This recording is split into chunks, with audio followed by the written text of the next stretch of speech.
Dr. Sohaila Chima is the first presenter of this session. She is the Assistant Dean of the Institute for Population Health, an Associate Professor of Clinical Population Health Sciences at Weill Cornell Medicine, Qatar. She is presenting online and will be sharing her views on the topic of signs of happiness. Assalamu alaikum. My name is Dr. Sohaila Chima. I'm an Associate Professor of Clinical Population Health Sciences and the Assistant Dean for the Institute for Population Health at Weill Cornell Medicine, Qatar. I would also like to take this opportunity to thank Dr. Shagufta Feroz, Director of our Institute of Lifestyle Medicine, and Pakistan Association of Lifestyle Medicine for inviting me to the International Lifestyle Medicine Conference as a speaker. I am delighted to be here and very excited that you all have joined us for this stellar conference that has been put together by Dr. Shagufta Feroz and all the organizing committee. So the topic of my talk today is the nuts and bolts of happiness science. Before I begin, here is my disclosure statement. I have nothing to disclose. The objectives of my talk are going to be these. So we'll discuss the science of happiness, explain the relationship between positive psychology and happiness, recognize how happiness, health, and well-being are connected, and then outline practices to see how we can improve happiness. Let's put things into perspective.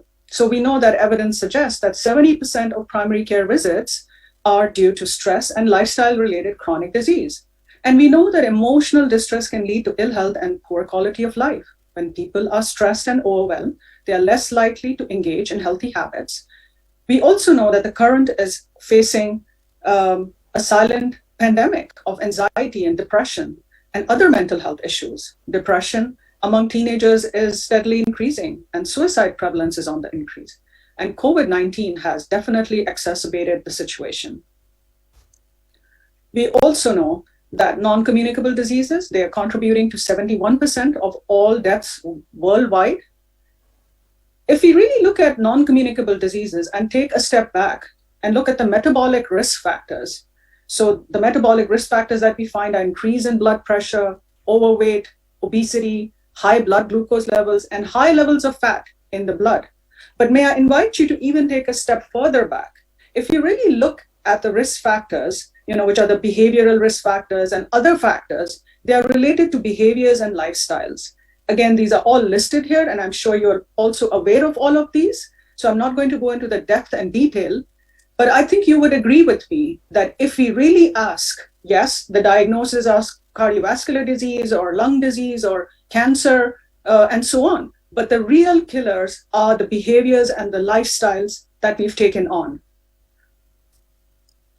So this provides a great segue, for talking about lifestyle medicine. And again, just as a reminder, lifestyle medicine is the use of whole food, plant-predominant dietary lifestyle, regular physical activity, restorative sleep, stress management, avoidance of risky substances, positive social connections as a primary therapeutic modality for the treatment and also for the reversal of chronic disease. So what we will focus on today are basically on the mind-body health and the social connection aspects. So that is the focus of my talk in the next 20-25 minutes, where we'll talk a little bit about happiness and see how that really affects our health and well-being.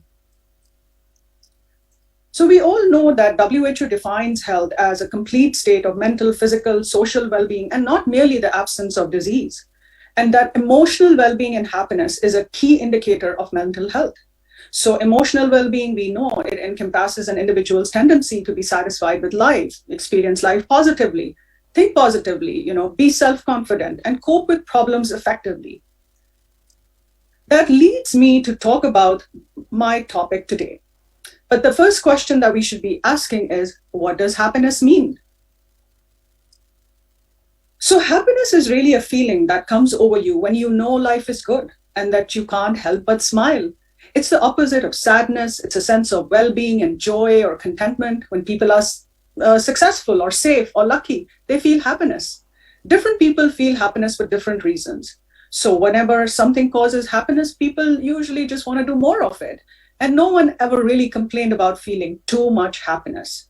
However, happiness does not mean that, we feel hunky-dory all the time and that we'll have all the money in the world that, we need or want, and that we refuse to see the negative stuff in the world. That's not what happiness is. Aristotle, the Greek philosopher, he defines happiness as the meaning and purpose of life and the whole aim and end of human existence. No matter what goal you may have, behind that goal, there is always this deep desire to be happy. Let's look at the basis of happiness. So published literature will tell you that the underlying factors of happiness, they come from two dimensions. Now, these are endogenic factors and exogenic factors. So endogenic factors are your biological, your cognitive, personality, and ethical subfactors, whereas the exogenic factors are the behavioral, social-cultural, economical, geographical, life events, and aesthetic subfactors. So in spite of the influence of these exogenic factors on happiness, the endogenic factors seem to form the basis of happiness. So let's look at what percentage of exogenic and endogenic factors they form the basis of happiness. Now, genetic, it accounts for 50% of our happiness, which is the hardwired sense of, your happiness, your grumpiness, and scientifically, it's difficult to prove. Then 10% is accounted by environment and circumstance. So if you're in a conflict zone or in a bad situation, if you come out of it, your happiness level will increase. And then 40% is accounted for by life skills or habits of healthy people. Now, this is the focus that we can really change, our thoughts, actions, behaviors. And these can really be achieved immediately also. You can do simple random acts of kindness, active listening. We know that physical activity can also boost our mood. So the research really suggests that happiness, it's a combination of how satisfied you are with life and how good you feel on a day-to-day basis. That is, our life changes, our mood fluctuates, but our general happiness is more genetically determined than anything else. However, the good news is that with consistent effort, this can be offset. So does happiness have the same meaning for all? So the answer is no. Happiness must be described from the perspective of a person. It can mean different things during the different stages of our life. You may have a different definition of happiness depending on what you do. If you're a philosopher, a doctor, a nurse, a sweeper, and etc. So before we really delve into the science of happiness, let's talk about the two main perspectives about happiness or well-being. They are referred to as hedonic or eudaimonic. Now, the hedonic approach, it really focuses on happiness and it defines well-being in terms of pleasure attainment and pain avoidance. Whereas the eudaimonic approach, it focuses on meaning and self-realization, and it defines well-being in terms of the degree to which a person is fully functioning. The question then to ask is, do happy people not feel sad or suffer from negative emotions?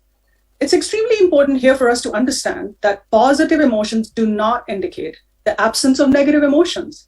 A happy person experiences the spectrum of emotions just like anybody else.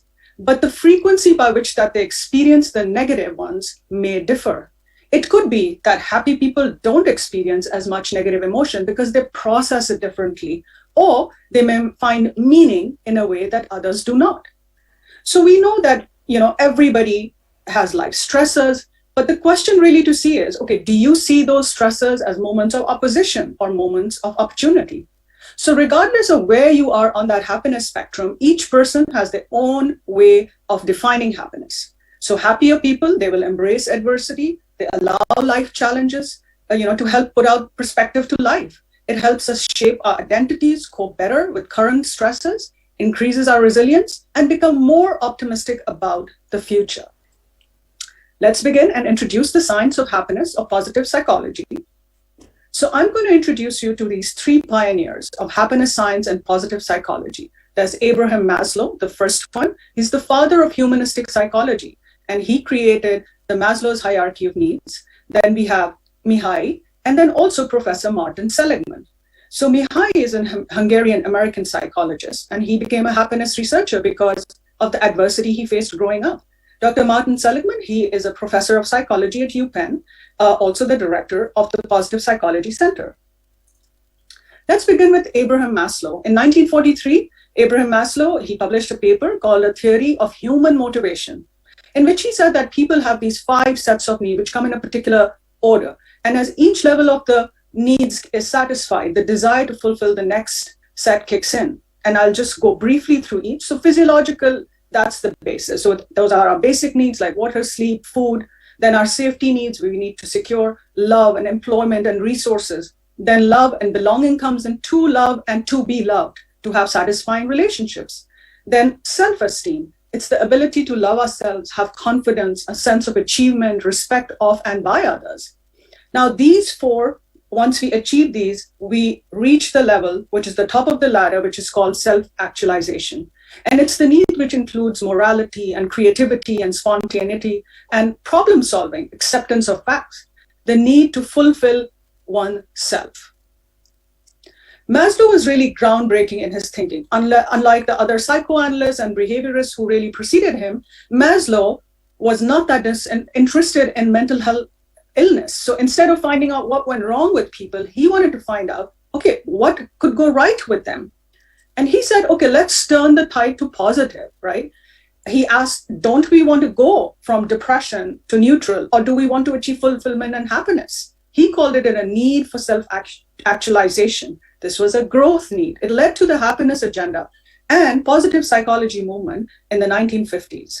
So the quality which was underlying all of Maslow's thinking was a striking optimism about human nature and society.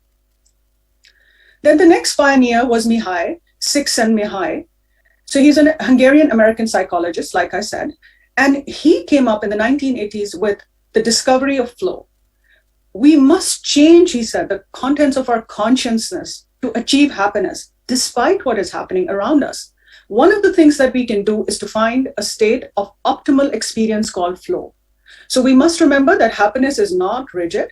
It's not a rigid, unchanging state. On the contrary, the manifestation of happiness takes a committed effort. So beyond each person's set point of happiness, there's a level of happiness over which each individual has some degree of control. And through research, Mihaly said that to understand that people are the most creative, productive, and happy when they're in the state of flow.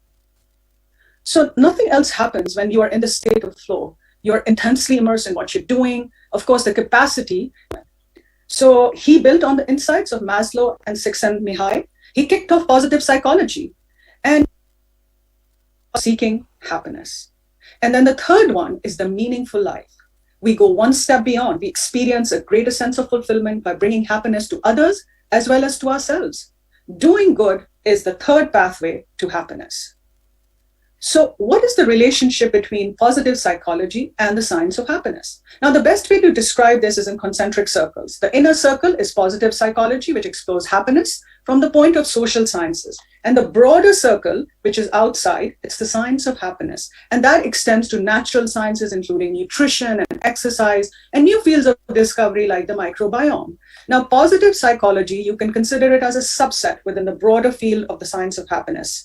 So positive psychology, it largely focuses on the study of positive emotions and signature strengths, whereas the science of happiness, it extends beyond the psychological sciences.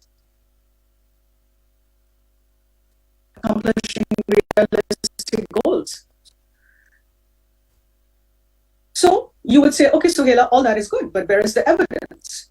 So if you look at evidence, there's a huge body now of evidence available on PubMed and Google Scholar. And scholars have treated happiness and well-being, and they've studied it through different constructs that overlap the broad concept of happiness, the psychological well-being, subjective well-being, satisfaction with life, mood and food, collective happiness, and all of these topics. So let's look at some evidence. There's a huge body of evidence, like I said. I'll just give some examples. So high subjective well-being is associated with better health, reduced mortality, longevity, reduced incidence of serious illnesses like chronic heart disease, and the development of physical impairment and disability at older ages. And the better a person's psychological well-being, your cardiovascular, immune, and endocrine systems also do well. And on the other spectrum is, of course, if you have lower subjective well-being, it predicts cognitive decline and dementia risk. On an average, older people with greater affective and eudaimonic well-being, they've got more prudent and healthier lifestyles. They have favorable profiles of health-related biomarkers like C-reactive protein and interleukin-6. So let's look at some non-health outcomes, of course, which are very important in our lives also for social relationships. People high in subjective well-being, they excel at work. If you have high positive feeling, it results in higher performance. And the outperformance of happier individuals is apparent in organizational citizenship also. Happy workers, we know There is lower job turnover, better social relationships at work, less absenteeism, and so on and so forth. So is happiness, wellness, are they connected? Well, absolutely, yes. We have very strong mind-body connection. Health, wellness, longevity, they're all interconnected. Let's look at some happiness increasing strategies. Of course, there is no one particular activity which will help all individuals. It depends on our individual strengths, interests, resources available, and so on. You must initiate the activity first, maintain it, and then ultimately develop it into a habitual activity. It's important to find happiness in what we have. Live in the moment. So what are ingredients of happy people? Let's look at that. So these are the ingredients of happy people as described by Mihaly. So you make your own happy soup. You can't apply everything on a daily basis depending on your unique circumstances. You should make your own special blend depending on the unique strength you have. But these are the different things that you can definitely put into that soup, your happy soup for the day. It's close relationships, acts of kindness, physical well-being, flow, strengths, positive mindset, and a meaning. Let's look at some other additional key practices for happiness and wellness.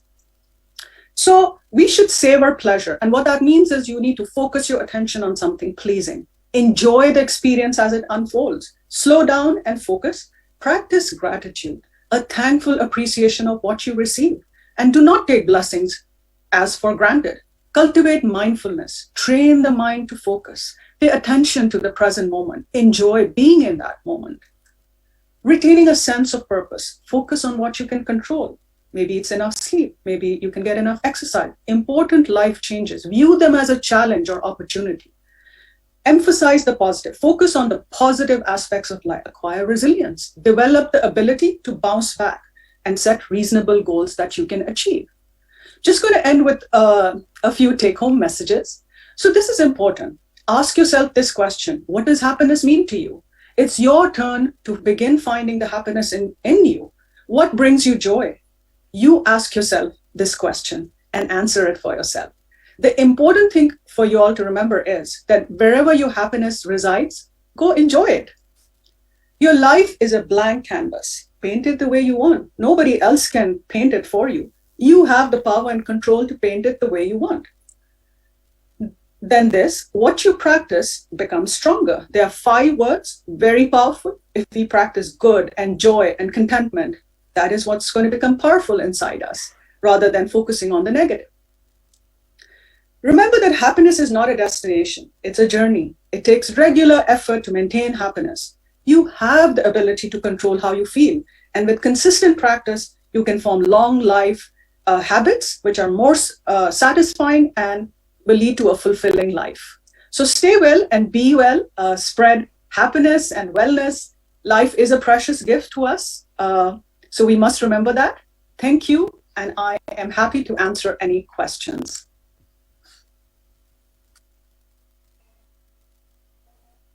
Thank you so much, ma'am. Happiness is the place between too much and too little. It is always knocking on your door. You just got to let it in. The next presenter for this session is Dr. Sofia Kokovelli. She is the PhD scholar, works as happiness officer at the Finnish Happiness Research Association, and a positive, successful psychologist with a strong emphasis on mindfulness and effectual enterprise.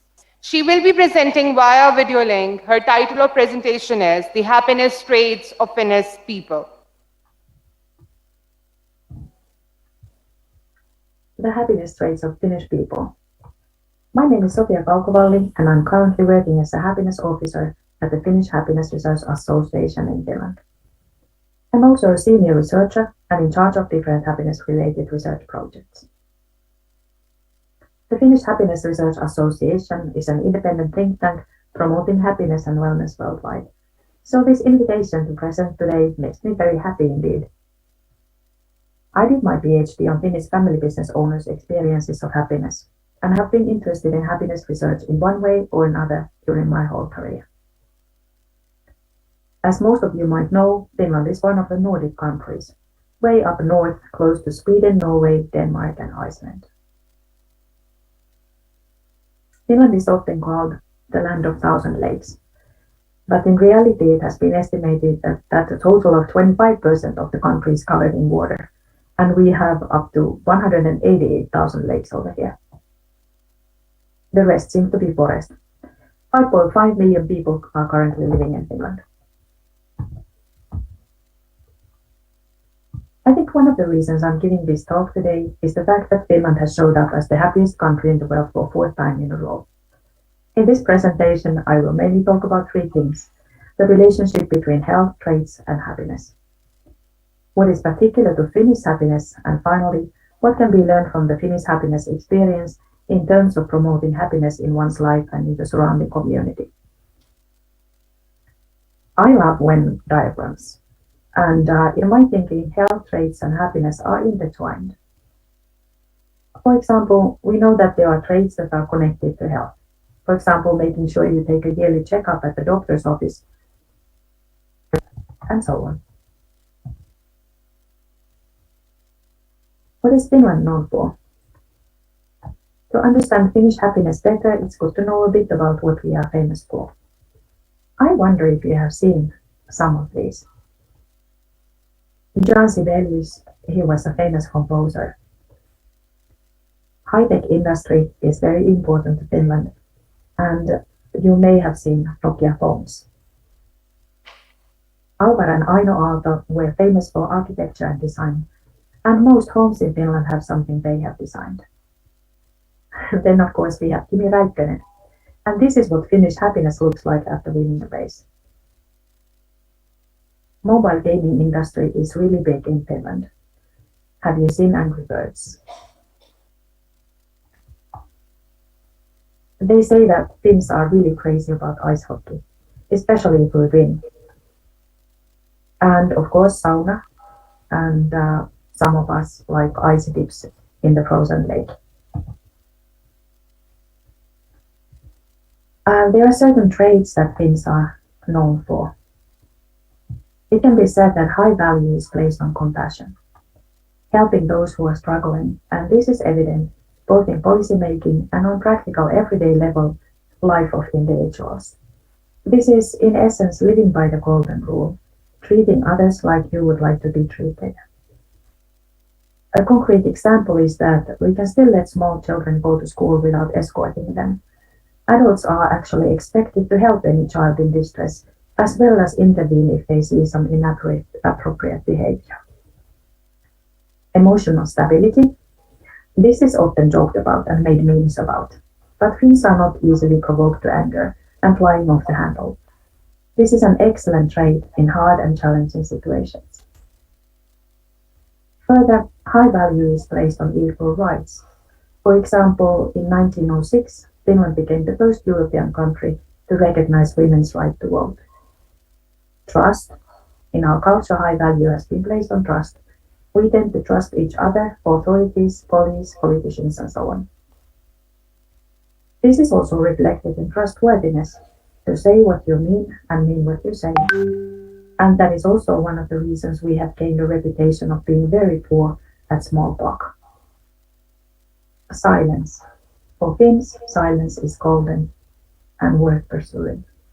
Further, honesty. If you drop your wallet or another valuable item over here, good chances are you will find it in the police station without losing anything in it. Then there is sisu. Sisu is a unique Finnish concept. It is a Finnish term that can be roughly translated into English as strength of will, determination, perseverance, and acting rationally in the face of adversity. So we can see that sisu is not momentarily courage, but the ability to sustain that courage in long term.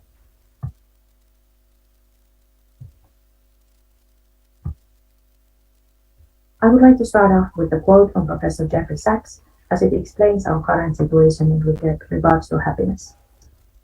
It's not sure that the world is happier now, but the world is more focused on happiness and well-being, without question, than it was 10 years ago. And that by itself offers us hope that we can turn this better understanding into real happiness in the world. And this is what I personally believe in, that the more we understand, the more we can put into practice. There were 149 countries included in the study, And things like gross domestic product per capita, social support, healthy life expectancy, freedom to make your life choices, generosity of the general population, and perceptions of internal and external corruption levels were looked at. Corruption and organized crime. Further, there is a strong sense of community among its citizens and so on. Reading today this year's report, it is worth to remember that, of course, last year was not your average year by any measures. And someone said, we had the same storm, but we were in different boats.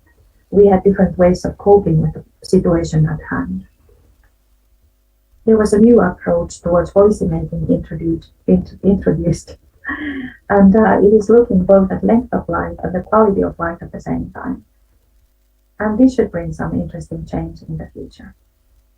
If you are interested in what a policy level change can do to a country, I would like to point you to Bhutan.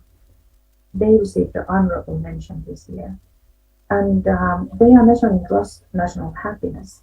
And it is measured as psychological well-being, material well-being as standard of living, good governance, health, education, community vitality, cultural diversity and resilience, balanced time use, and ecological diversity.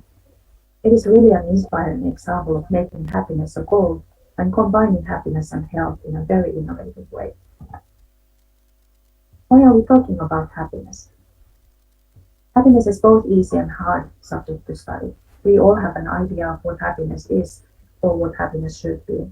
It has also intrigued us throughout the years, and both religion and philosophy have tried to solve the question and advise us how to best reach happiness. It not only feels nice. Early research has connected happiness to things like resilience, resourcefulness, particularly in tough and hard situations, creativity, innovation capability, openness, helpfulness, and grit, to name a few. In work life, we know that happy employees are more productive, they tend to help others, they are higher in loyalty, creativity, they have less accidents and less sick leaves. Today, we also know that stress is a major problem and plays a crucial role in many health issues. Stress is connected to negative health traits, not exercising, drinking excessively, smoking, having a poor diet, and accidents. One interesting viewpoint deals with longevity. Could we use happiness as a standalone indicator of well-being? It's good to understand Finnish happiness and to learn from it, we need to understand the Finnish mind. I would like to start off with using some Finnish proverbs and common sayings about happiness. The most famous saying says, "Kel onni on se onnen kätkeköön," and it can be translated to mean, "May the one who has happiness hide it." So in Finland, happiness is low-key, not openly competing with neighbors, enjoying happiness among family members.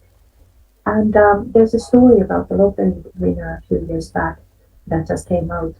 He won, I think, 6 million euros in lottery, and he just bought a normal car and continued to go work as usual.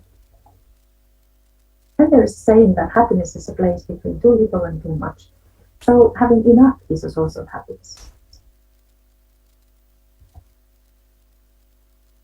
It is not the man with silver and gold who is rich, but the man who is content with little. So we see that modesty and being satisfied and content with what you have seems of importance. What is particular about Finnish happiness? We do share many of the attributes with other societies. Individual happiness is highly valued, and in general there is possibility to pursue it freely. On the phenomenological level of experience, happiness is satisfaction with life, being on a good mood, sense of peace, gratitude, optimism, hope, and low levels of stress and anxiety at the same time. So what differentiates us? What makes things happy? Just like in other countries, in Finland too, family, health, friends, and love play a huge role. But in contrast to other countries, nature seems to be particularly important for Finns. Experiencing nature in different ways, being in nature, it has been estimated that each Finn has access to a summer cottage by a lake. And likewise, we have easy access to forests, from our backyards. Nature is a source of finding peace and meaning. It is enjoyed with friends and family, but also in solitude, experiencing silence on purpose. It is a place to find yourself, meditate, exercise, and in our case, forests are available freely for berry and mushroom picking as well. In one study, majority of respondents described forest as their private sanctuary. And this year there was one interesting study using #habit, and it revealed Finnish happiness constructed on Instagram as including 7 shared and distinguishable themes. It includes social relationships, physical appearance, free time, nature, success, pets, and material things. But just like in other countries, in Finland, happiness is not equally distributed. Actually, the Swedish-speaking Finns are both happiest and healthiest. They also live longer than the majority Finnish-speaking Finns. It is often explained by strong social ties and support, strong social capital in many forms. It is notable that they also have more wealth and they also tend to have higher positions in society due to our history. Finally, a recent study analyzed 100,000 anonymous responses of Finns and found that a strong commitment to values was positively and strongly associated with happiness. It was also positively associated with frequent communal social activity, regular exercise, and the daily consumption of fruits, vegetables, and berries, although these associations were much weaker compared with happiness. So, health and happiness the Finnish way. When we are looking at happiness as satisfaction with life, good mood, sense of peace, gratitude, optimism, low stress and anxiety, there are some clear strategies that we could pursue. The problem is that these strategies are quite obvious and as such often overlooked. But I still like to propose strategies, meditation and practicing mindfulness. We know from studies that these traits or this kind of action lowers stress, improves mood, increases sense of peace and happiness. Further, if you like to increase satisfaction with life, take time and find ways of enjoying and appreciating thoroughly what you have currently, instead of constantly worrying and pursuing something better, or living in the future or living in the past. When it comes to good mood, getting active, meeting friends and making new friends, socializing, exercising, spending time in the nature, bringing nature in as plants, flowers, or pets would work well. To increase sense of peace, again, exercise, kindness and compassion, helping others, practicing your faith would be beneficial. Optimism is really interesting, as studies show that this too can be practiced and cultivated on purpose. Pay attention to what and how you think. Avoid rumination and negative thinking that leads actually nowhere, just makes you upset. Cultivating both trust and being trustworthy would be important. Take reasonable risks by being open-minded and giving people and situations a go. Also, become a person whose word can be always trusted. Thank you. Thank you so much, ma'am. I would like to call Chairperson Brigadier Retired Dr. Maqsood Al-Hassan on stage to conclude this session. I promise you, I'll be quick.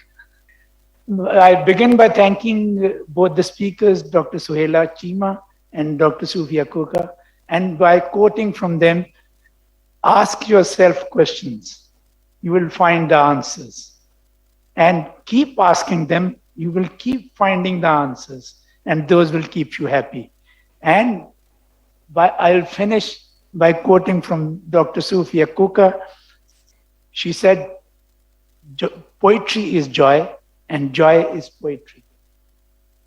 And I end by saying, a couplet का हिस्सा है, दूसरा मुझे याद नहीं. And it is from Dilawar Figar, and he said, while explaining abstract art. He said, समझा था जैसे औरत वो अनानास निकली या it was otherwise. कि समझा था जैसे अनानास वो औरत निकली. So thank you very much. So thank you so much. I would like to call Brigadier Retired Dr. Maqsood Al-Hassan to come forward and distribute Certificate of Appreciation to Co-Chairperson Dr. Shehzad Akhtar Aziz. Dr. Shagufta Feroz, Director of our Institute of Lifestyle Medicine, is also requested to accompany him towards the certification distribution area. Dr. Shehzad Akhtar Aziz, sir, please receive your certification.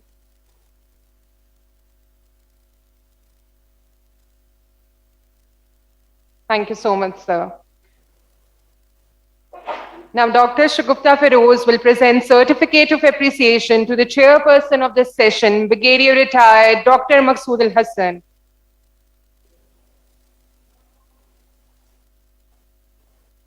Thank you so much, ma'am. Thank you so much, sir, and all the speakers for your participation. Brigadier Retired Dr. Maqsood Al-Hassan and Dr. Shehzad Akhtar Aziz, sir, you may resume your seats now.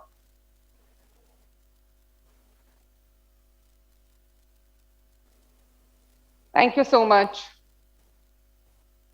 That's all for today. We will be resuming back tomorrow, inshallah, with a fresh start and a new energy. We all will be looking forward to exceptional and instructive presentations tomorrow. In the end, I would like to convey my appreciation to all the organizers and management team for all the back-breaking and hard work.